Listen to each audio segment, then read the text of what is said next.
Well, Tyler, I was kind of thinking Val Kilmer Tombstone with what you've got going on there. It's working for you, bro. Hi. Ooh, okay. It's going to be good. Great series that we're in. If you didn't catch part 1 or 2 of this thing, part 1 was all about overcoming conflict. Yeah, and then and you needed it. And then part 2 was on parenting, or overcoming conflict, part 2. Because add more humans to a house, and you have more conflict, okay? That's just kind of part of it. It's the way this whole thing works. And, you know, kids, you've got this season with kids, and, you know, at some point your kids are going to grow up, and they're going to leave, and that's going to be a loss. And then some of them will return, and that will be a loss as well. Here's some stats for you. U.S. Census data 2014, 35% of Americans 18 to 24 were non-contributing adult children living with their parents. Okay, non-contributing adult children. So it's like laying on the couch, eating whatever in the fridge, playing on the Xbox. I've had moms come to me from time to time, go, I don't know what to do. My son is 28, and he won't look for a job, and he just sits on the couch and plays video games and watches TV and eats and won't help around the house or anything. Well, I don't know what to do. I want him to have a good life. And I said, well, I think he's got a great life, you know, the one you have decided to provide for him. So if you don't like the results you're getting, maybe you need to change what you're providing. And she's like, what? I said, yeah, like kick his butt out, or change the locks, or charge rent. And so now, look, I realize that there's probably more than one 18 to 34-year-old adult, non-contributing, living at home that's here. And you're thinking, shut up. Why did they bring these old people back to talk here? This guy sucks. Well, this is really a global issue, all right? I love these names. The Italians call them mama's boys. The Japanese call them parasite singles. In the U.S., we call them boomerangs. You know, you say, get out of here, and then they're back, you know. My favorite one, though, is the U.K. They're called kippers. Kids in parents' pockets eroding retirement savings. That is my favorite of all of them. Well, I want to talk about growing in whatever season of life that you find yourself in right now. How do you continue to grow and grow in your relationship with Jesus and in relationship with the people that are in your life as well? And I think I was asked to do this because I've seen more seasons than most of the other people that speak at our churches. And I've learned some things over the last year and a half of kind of the semi-retirement deal. I'm more patient than I used to be. When it comes to waiting, for example, I get up 2 or 3 times a night and I wait. And ask your grandfather, he'll explain. Yeah, I wait. One guy put it this way, I pee in Morse code. It's just dots and dashes, you know. That was more information than you wanted, isn't it? I'm sorry. I better move on. This last little over a year now for Carmen and I has been a lot of fun as we've been getting to go out and visit many of our network churches as well as churches that we've planted over the years and help them, independent churches, get a start. And we've been out to, last summer, out to Kenosha, Wisconsin, and then to the Minneapolis area. It's been great to see this. I think that we're up to, I don't know, something around 18 churches over our existence, but we've helped independent churches to start. Just some really cool stuff, and it was great to be with them. But when we were in Minnesota, I got to experience something I'd never experienced before. A awesome thunder, lightning, rain, and hailstorm.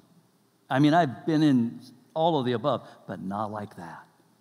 And it was just amazing because We're driving down a highway, and I mean, all of a sudden, it's just on us, and I couldn't see a thing.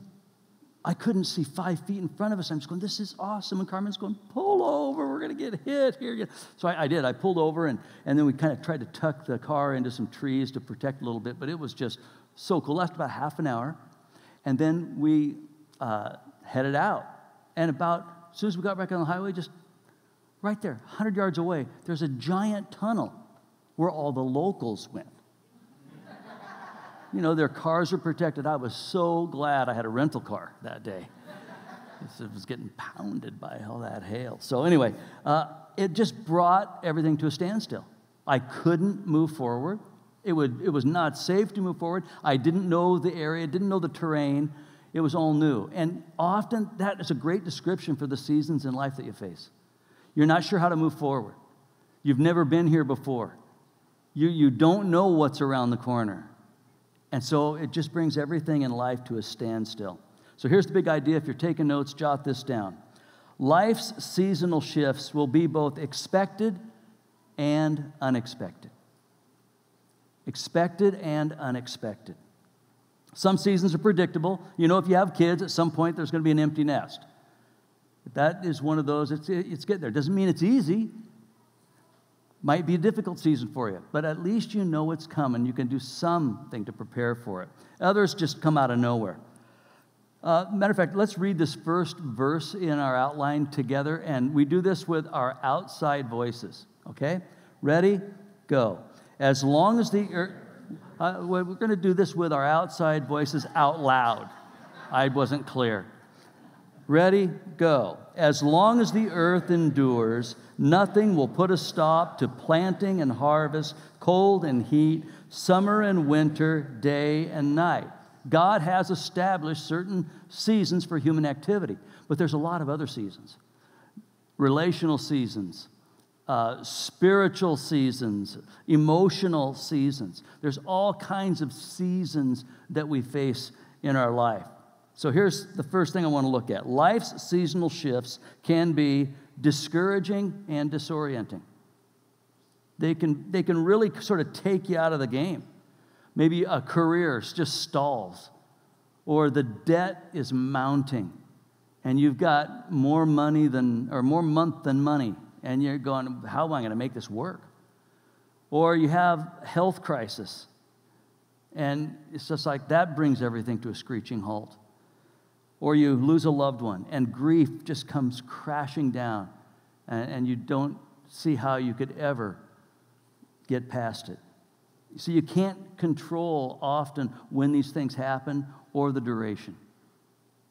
So you just have to learn to go through it. Sometimes you think, why? Why is this happening? I don't understand. And we rarely have understanding at the front end of a seasonal shift. We have great perspective looking back, and you can see, well, I wouldn't want to go through it again, but boy, I sure learned a lot. You know, I'm different as a result of that, and there's been some good. However, there's some things in life that you're just never going to understand. Ecclesiastes 3, it says, He does everything just right and on time. This isn't talking about husbands. This is talking about God. He does everything just right and on time, but people can never completely understand what He is doing. When I faced panic attacks and insomnia, it was a super disorienting season for me. I didn't understand it. It came out of nowhere, and it just really just took me down, and I was discouraged. I prayed. I didn't know what was happening. And the more I prayed, the more I kind of came to the place where I just don't even know if God cares. He feels like He's a million miles away. And like I'd been kind of left out there on my own. And then, you know, it kind of ticked me off. You know, I felt like it was unfair. I'm a justice guy. This is not fair. I'm a good dude, Lord. What is this about? And I was kind of ticked about it. And that had its own impact as I sort of stiff-armed God if He wasn't going to help me, and which created other kinds of problems. The reality is that we live in a culture of offended people. Everybody's offended. And man, you get offended at the slightest little hint of disrespect or disagreement. And it shows itself in road rage, and it shows itself on social media, and we just and go off on each other and just passionately pissed off about everything. And then we end up having to spend a lot of time repairing our reactions. One of the other things that happens when we do that is we're just constantly tense. We're constantly agitated. And there's always new reasons every day for new levels of agitation. Well, a friend of mine put it this way: if you're easily offended, you'll be easily defeated. Oh man, I have found that to be so true. And what do I mean, be defeated? Meaning you're not going to enjoy your life. If you're easily offended, there are so many wonderful opportunities for you to be offended this day. I've probably already done it. If not, you're just not listening. Okay, it's just part of it. And so we have to stop allowing the words or the actions of other people to determine our emotions and our actions. Don't turn that over to anybody. Over the years, I've talked to lots of people who did what I did, sort of gave God the stiff arm in a difficult season of their life when things shifted and they didn't get it. A discouraging, disorienting season can turn into pain and anger at God and at others. Here's another reality. Life's seasonal shifts can be enriching and rewarding. That's God's intention. God can bring good from every season in your life that you're facing, regardless of what it is. He can draw good from that. Sad seasons, seasons of failure, seasons of grief, all of it. Look at Romans 8:28. We are confident that God is able to orchestrate everything to work towards something good and beautiful when we love Him and accept His invitation to live according to His plan. That is a wonderful promise, folks. But don't misunderstand this verse. God does not have to plan problems for my life. He doesn't, look down from heaven and say, how am I going to jack up Mike's life this week? I do that myself. I don't need Him to help me. I can screw things up regularly. I can create all kinds of problems for myself. There's all kinds of opportunity for that. God is not the author of pain and evil. But He gives us this promise that says, I will work in all of your circumstances, in all of those seasons of your life, if you will, trust me, give me the pieces and the seasons. Give me room to move in your life. He can bring then purpose to every season that you're facing. Even those dark, guilty feelings, especially when you realize, well, this is my own fault. Sometimes we're reluctant to go to God and say, please help, when we know it was our own fault. Most of it's your own fault. That's when you go to God anyway. And that's when you discover He is so full of mercy and patience. Thank God for that. No matter how bitter I feel, all of it, God can bring good. And notice that it doesn't say all things are good. It's not like you have to start saying, yeah, when bad stuff happens, oh, that's so good. No, some stuff just sucks. But God can still use it. God is able to orchestrate everything to work towards something good and beautiful. Some of you are going through a season right now that you would say is not beautiful. Maybe it's ugly. You'd say, my finances are ugly. My health feels ugly. My relationships have turned ugly. But God can make something good out of it if you will offer Him the pieces, the seasons. I don't know who said this, because this quote I'm going to read has been attributed to many different people, so I'm pretty sure it's me. I can't change the direction of the wind, but I can adjust my sails to reach my destination.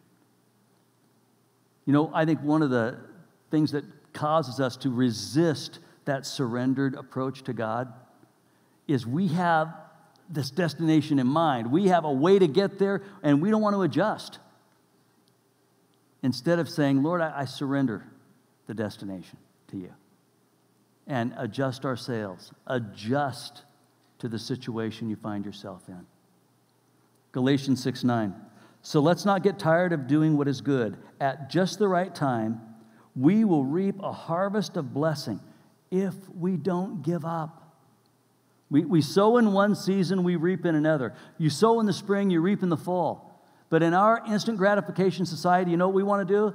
Sow in the morning, reap in the afternoon. And so the idea of hanging in there, doing the right thing, it's hard for us to stay the course sometimes. The way that you respond to the season you're in today has a dramatic impact on what you're going to reap down the road. How are you doing? And how can you respond so that you're giving God those pieces? Well, I want to look at 4 growth choices that will help us do that in any season that you're in. The first one is this: trust in God's love and intentions for you. Trust that He loves you and that His intentions for you are good. This is so foundational to growing through every season in life. Those long, slow, difficult, choosing to trust in His love and His purpose for you. When you make that choice, you're making a choice for growth. You're making a choice to stay the course, to respond well. There are some things that you're only going to learn through experience. The School of Hard Knocks. You familiar with it? Some of you are graduates. Some of you have postgraduate degrees. Others are doctors in this particular school. Deuteronomy 11. Remember today what you have learned about the Lord through your experiences with Him. You see, you need to have your own experience with the Lord. Not just read about Him, although reading is good, keep doing that. Not just because of what other people have told you. Learn from others, that's good too. But you must have your own experience. How do you have that? It's in these seasons that we learn, where you're learning to surrender, where you're learning to trust. Remember today what you have learned about the Lord through your experiences with Him. Well, what's He want us to learn? Lots of stuff. But I know there's one thing He wants all of us to learn. It's found in 2 Corinthians 1. We think you ought to know, dear brothers and sisters, about the trouble we went through in the province of Asia. We were crushed and overwhelmed beyond our ability to endure. And we thought we would never live through it. In fact, we expected to die. As a result, we stopped relying on ourselves and learned to rely only on God who raises the dead. And He did rescue us from mortal danger, and He will rescue us again. We have placed our confidence in Him, and He will continue to rescue us. We're going to go through all kinds of experiences in this life. Good, bad, and ugly. And they're all able to teach us to trust. There's times in life where it feels like the only thing you've got left is God. And that's when you find out He's all you need. And that is foundational to this issue of trust. Second choice, prioritize your primary relationships. Our Western emphasis on independence and autonomy has had a devastating impact that is epidemic in our culture. It's called loneliness. Because I have a right to be happy, and I'm my own person, and you shouldn't tell me. And as a result, we've isolated ourselves more and more because we're out for self. And it's hugely important to understand that this doesn't work. Matter of fact, one of the resources I put on the bottom of your outline is a book called Wired for Love by Stan Tatkin. It's actually a book on the brain and understanding how the brain works in your significant other, and helps a great deal. Anyway, there's a lot of stuff in it let me just tell you here. He suggests that a couple create an intimate environment that makes implicit guarantees to one another. And he calls it the couple bubble. And within that, he has a list. I kind of cherry-picked the list, so I picked 4 things off of his list that he says, these are the implicit guarantees, non-negotiable guarantees that you're to make to each other. Here's the first one. I will never leave you. Second one. I will never frighten you purposely. And that's not just jumping out of a closet kind of stuff. Those are cool. It's like risking everything on a stock trade without saying anything. That kind of stuff. Okay. Third, when you are in distress, I will relieve you, even if I'm the one causing the distress. Fourth, our relationship is more important than my need to be right. Wow. Folks, the list goes on. And we live in a culture that, wait. What if this is inconvenient for me, though? What if this no longer feels as good as it once did? What if? And I don't say this to anybody here to shame you, but rather to point you toward hope in the future. We might need to change how we're taking this on. This interdependence that he's promoting in this book, interdependence, it promotes a confidence that says this: I am safe and I am loved. Folks, that's what we're all looking for. That's what we're all looking for. You can identify all kinds of things you might be looking for, but it boils down to that. We all want to confidently be able to say, I am safe and I am loved. I am safe and I am loved. Would you just put your hand over your heart? I know it's kind of dorky. Some of you are thinking you're too cool to do it, but that's okay. I'll wait. I'm just waiting until everyone knows who thinks they're too cool. Thank you, now that you've done that. All right. Now say this: I'm safe and I am loved. I am safe and I am loved.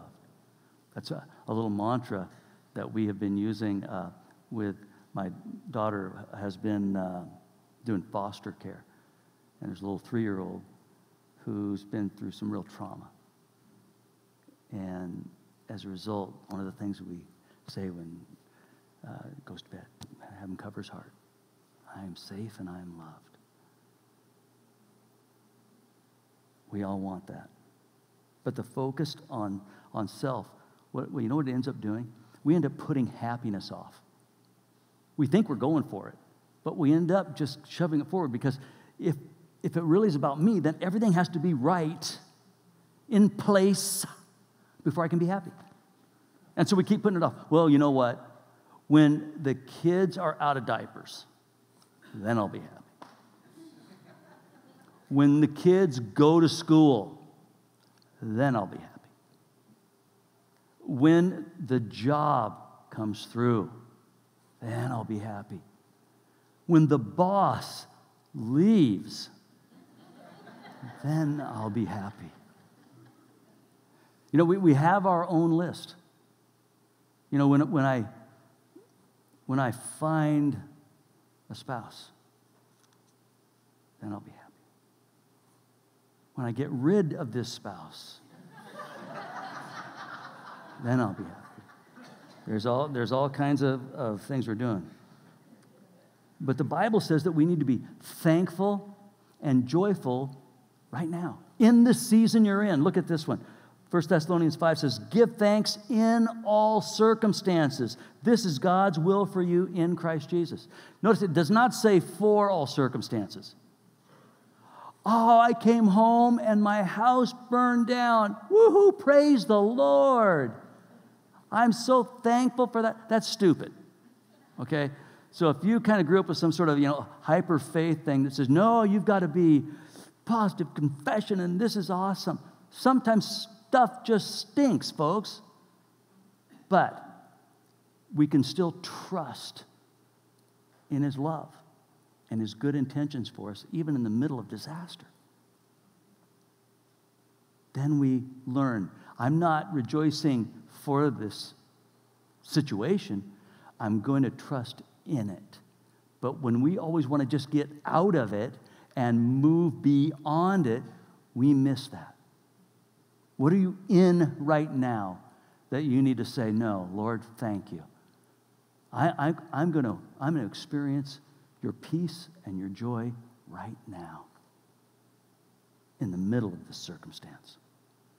We can only do that as we choose to trust that God loves us. It's foundational.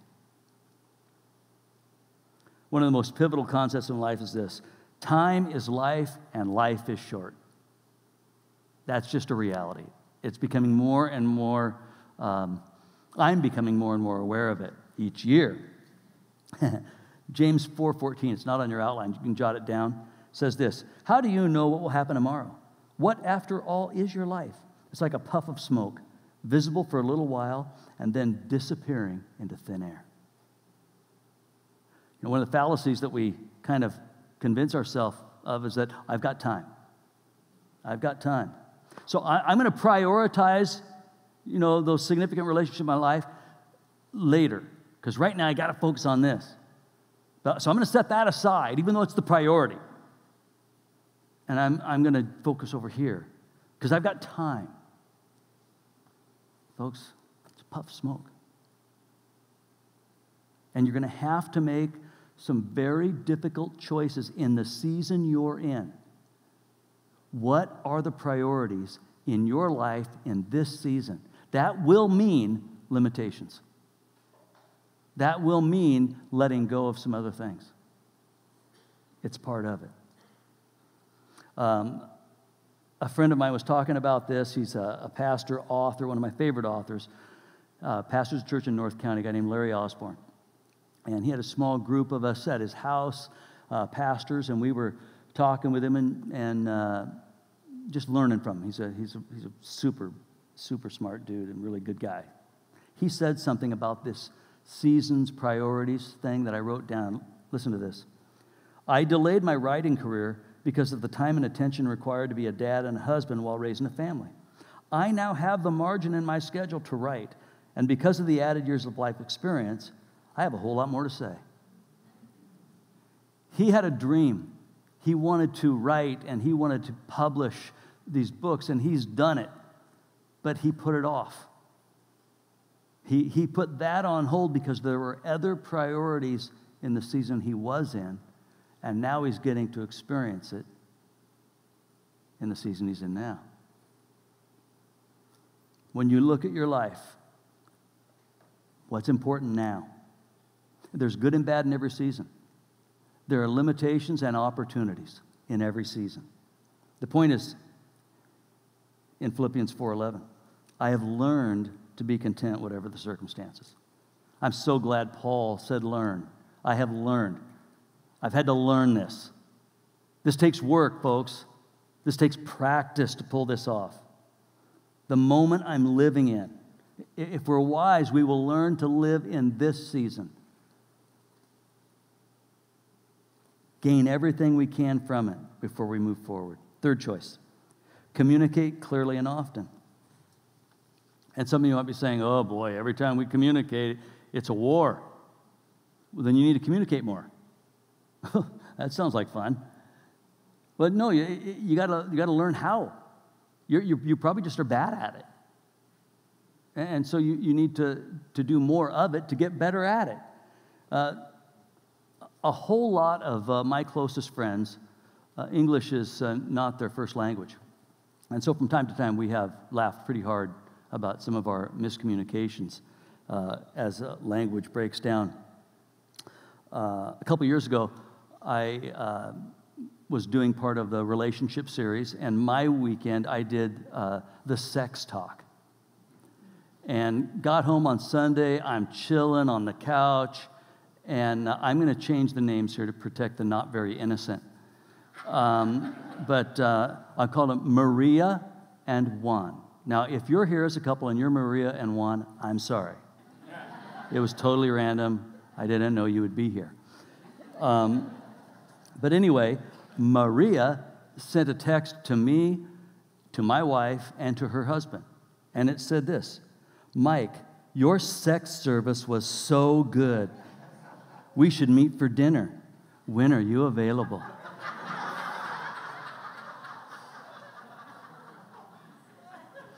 To which I responded, Carmen, get your phone. You got to see this one.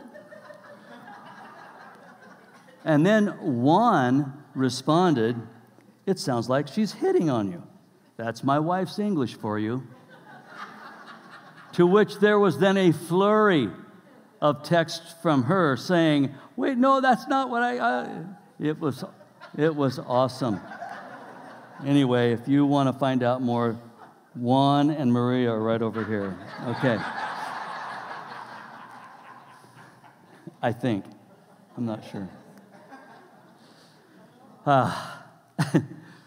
You know, we all have a first language. And you know what it is? It's self-protection. We hear and speak through our hurt, through our pain, through our loss. And we need to become bilingual when it comes to the people that are the priorities in our life. Because you know what? There are certain words and phrases that will just set them off or shut them down. Things like, you're just like your mom. You heard that one, huh? Okay. You're just like your dad. You always. You never. What are the phrases? Do you know what they are? Some of you know what they are because you use them. See, we need to become bilingual. We need to be communicating with one another. You're safe and you're loved. You see, after you say, I do, you're saying, yes, I choose you. But you know what you're also saying? I choose who you're going to become. I choose that we are going to grow more and more interconnected. And that you and I will both make the kinds of choices in our life that bring us together. Because, folks, if you're not doing this, you're doing this. There's just no middle ground. How are you doing? Do you need to make some changes? Are there some adjustments that you have to make? Communicate clearly and often. Or do you think the other person should just pick up your vibe? Do not rely on your vibe. Your vibe is confusing to many of us. Speak words that are in the same language. Speak clearly and often. And if you do, then you won't wait until it's so bottled up that when it does come out, it's just rah! I'm guessing I've never experienced any of that, so I wouldn't know, but yeah. Interdependence is not a loss of you. As a matter of fact, you become you-ier when you become interdependent. And I realize, too, that you may need some help. Maybe this communication is so broken right now that you need a third party, a counselor, that you can sit down with and have them help you navigate it. You know, I've been open about that. And there's been a couple of key points in my marriage when counseling made a tremendous difference. My wife needed counseling. And so I went with her as a support.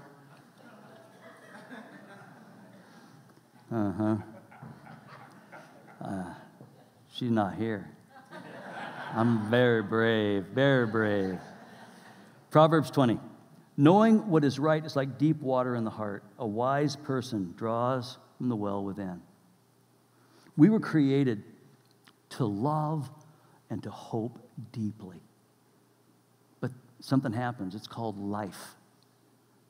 And through disappointment, discouragement, hurt, things of my own making, things that I didn't have anything to do with that happened to me. All of those things can cause us to let our heart get a little calloused to the point that we don't really want to feel because it's too painful. And we bury stuff deep down there in our hearts. Sometimes we don't even know what's there anymore. Kristen Armstrong said this: when everything is moving and shifting, the only way to counteract chaos is stillness.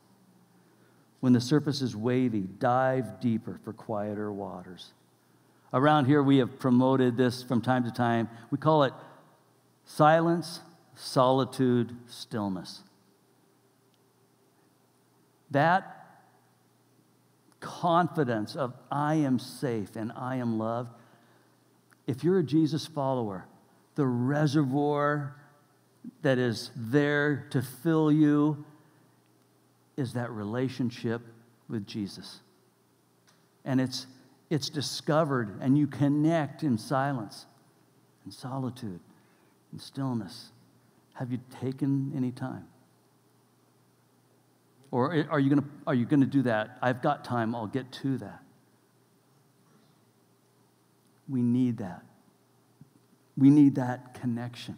Because when we come out of that connection with a confidence that I know I'm safe and I'm loved, I'm safe and I'm loved by God, then we bring that to the relationship rather than have to extract it from a relationship.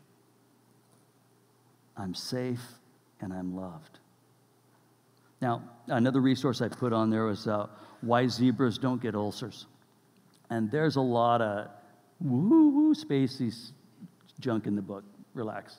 There's also some really good stuff. And one of the things that I wanted to point out from that book is that, the zebras are out there on the Serengeti, and they're chilling and eating and just looking awesome in their stripes. And then, all of a sudden, here comes the lion pride, and they attack. Boom, they bolt, they run. So they're all jacked up there on their adrenaline, on their flight mode.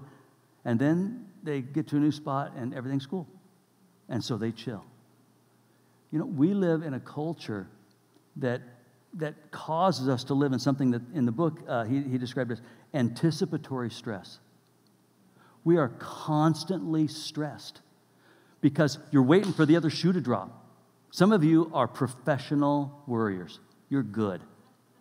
You know that you have to worry because other people are not doing their job, worrying. So you're worrying for them because they need to be better at worrying, and dang it, I'll cover you. You come from a long line of worriers.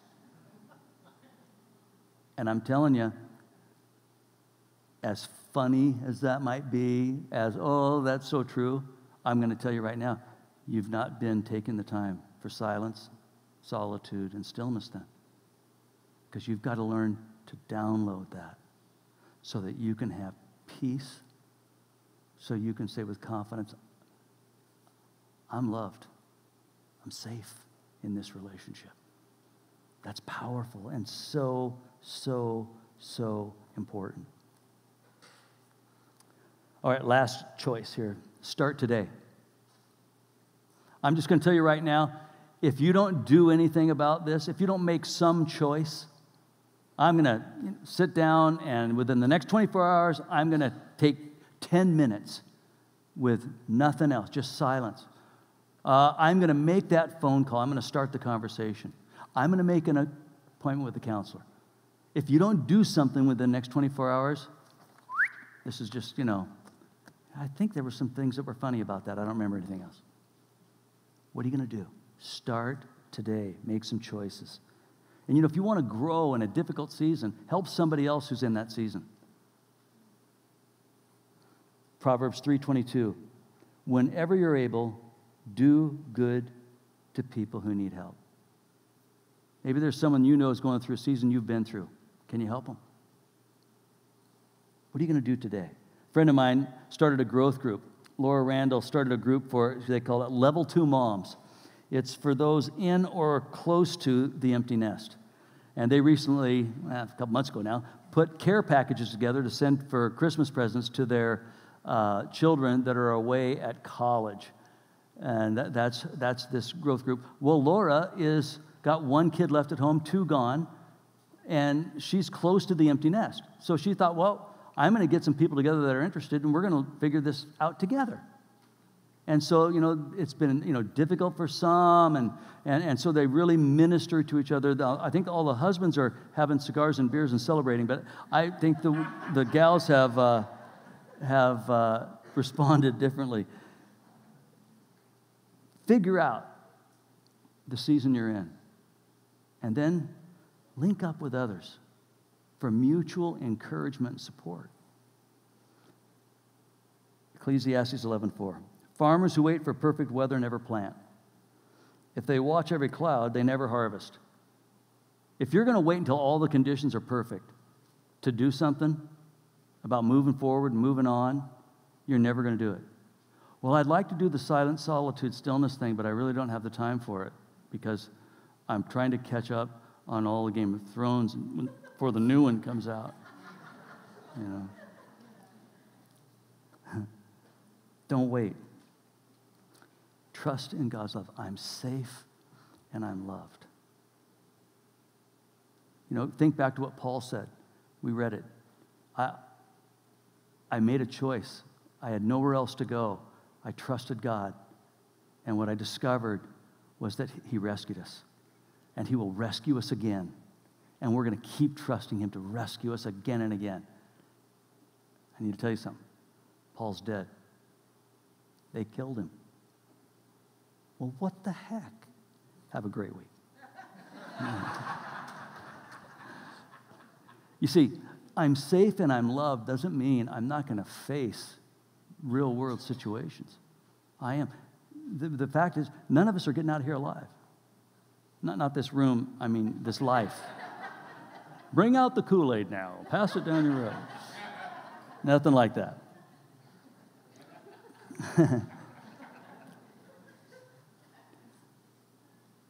I'm safe and I'm loved because this life is a puff of smoke. But this is just the beginning. And we're going to be engaged in a relationship that's going to be growing for eternity. You are safe and you are loved because we've learned to trust this God who raises the dead. So even if the worst comes, we will rise again. That is great hope, folks. Okay. Tyler took too long during the announcement, so I'm going to close. I want to ask us to do something, though. Would you just, we're going to just practice just for a few moments, silence, solitude, stillness. And I want you to consider, what's my next right step? We want to be praying for you this week. On the back of that connection card, there's a little box. You can say, I'm going to make the call. I'm going to, whatever yours is. We want to be praying with you. But just now, for just a few moments, just close your eyes if you're willing to do that. Matter of fact, if you don't know the people around you or trust them, you might want to put your purse on your lap. But just take a deep breath.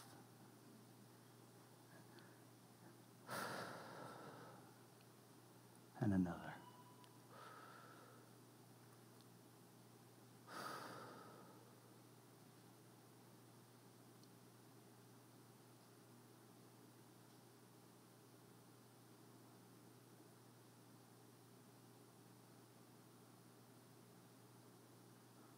Jesus, we ask you to fill us with your Spirit.